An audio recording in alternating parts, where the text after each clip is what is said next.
Twitter's new app, Engage, seems to be doing more to enrage people than engage them. The app is designed for famous people to stop wasting time seeing tweets and replies from the hoi polloi.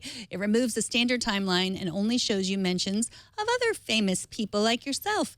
People on Twitter, and when I say people, I mostly mean journalists on Twitter, are having some very specific issues about Engage, which released today. First, it's only available in the U.S. and only on iOS. It was a very sad moment where Jason was like, I'm going to install that. I'm like, sorry, you're not famous enough.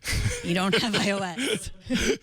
No, you shut me down a little bit harder than that. You were like, you can't. That is what I said. Oh, that is what I said. We should live stream ourselves so people can know that I am not a nice person most of the time. You can't. Second, this is the second problem people are having. It's only for famous people, but I think Twitter's been trying really hard to convince us that we're all famous because, you know, that's what Twitter does. You can talk to people and respond, and famous people can, you know, follow you. You can follow them.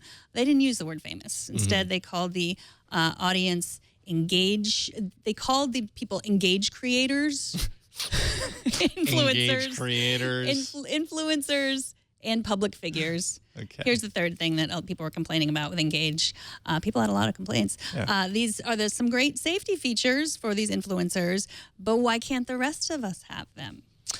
So that is a good point, I think. Well, you can have them, and everyone can install it. Yeah, right. That was my question. I'm not even I don't even have the blue check mark, and I installed it. So anyone can have it.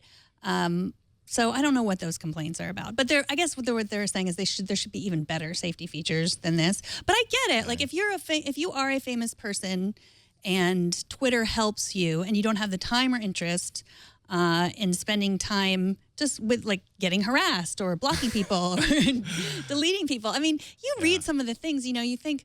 You know, you read the things that famous women post, especially famous young women, and how do they even do it? Like, if you read the comments, it's just horrible. So I get it. Like, it's nice. Here are some screenshots from my use. It's got some helpful information on there. You can see this sort of thing on regular Twitter, the impressions, but you can get a little bit deeper into it. If you see, so you can see each specific, like how much, you know, on videos, on photos and GIFs and other, what kind of traffic, what kind of engagement, I guess the word that you would.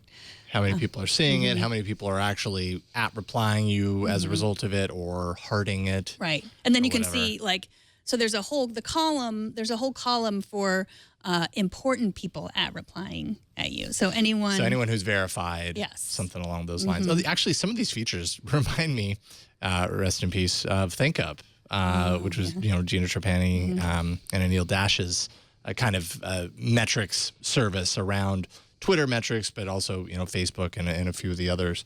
And I found that incredibly useful. Of course, I can't play around with this because it's not an Android yet.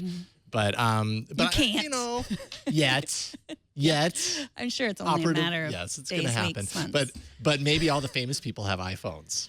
Maybe that's what Twitter's saying. And they apparently all live in the United States as well. Yeah.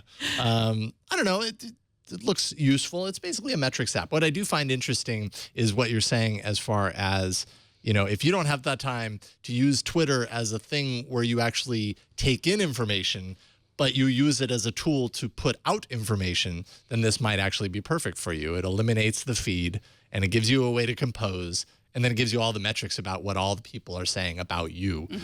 So it's perfect for the person who only thinks about themselves. I don't know. Well, no, I mean, it's the people that it shows you what everyone's thinking of you, and then it shows you what the important people are thinking of you, which I think that's, for some people, that's important. I mean, everybody uses Twitter differently. Like, I use it to engage with people, to learn, to see what other what journalists have to say.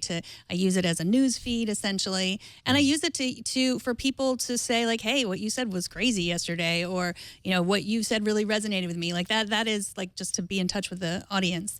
That's why I use it. So I might use this app, but I will also not give up on Twitter.